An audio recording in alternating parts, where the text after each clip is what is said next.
मन करता है फगुआ बड़ा तंग करता होली खेल के मन करता है फगुआ बड़ा तंग करता जाई के भुलैला तहरा याद नहीं पड़े जाई के भुलैला तहरा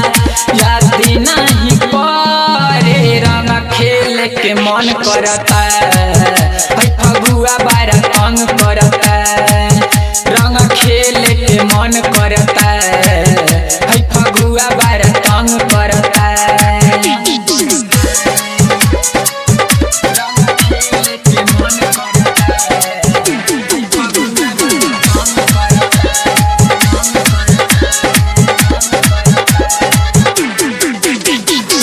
सबके मारल आ गइल घरे खेल खातिर रंगवा हो हम त सौसे सुनए राजा हहरता अंगवा हो ए जी सबके मारल आ गइल घरे खेल खातिर रंगवा हो हम त सौसे सुनए राजा हहरता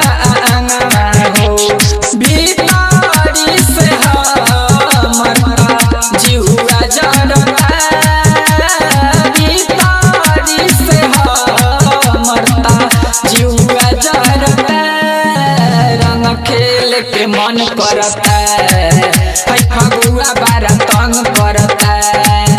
रंग खेल के मन करता फगुआ बड़ा तंग करता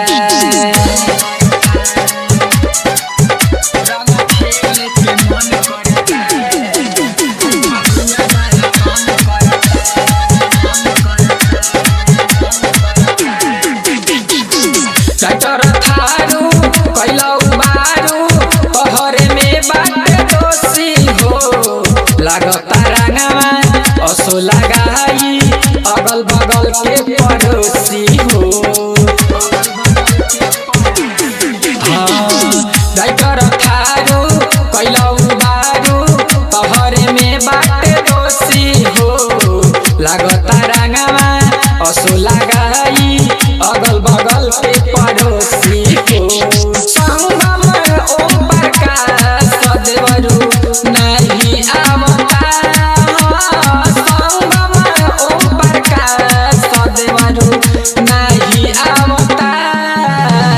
खेल के मन करता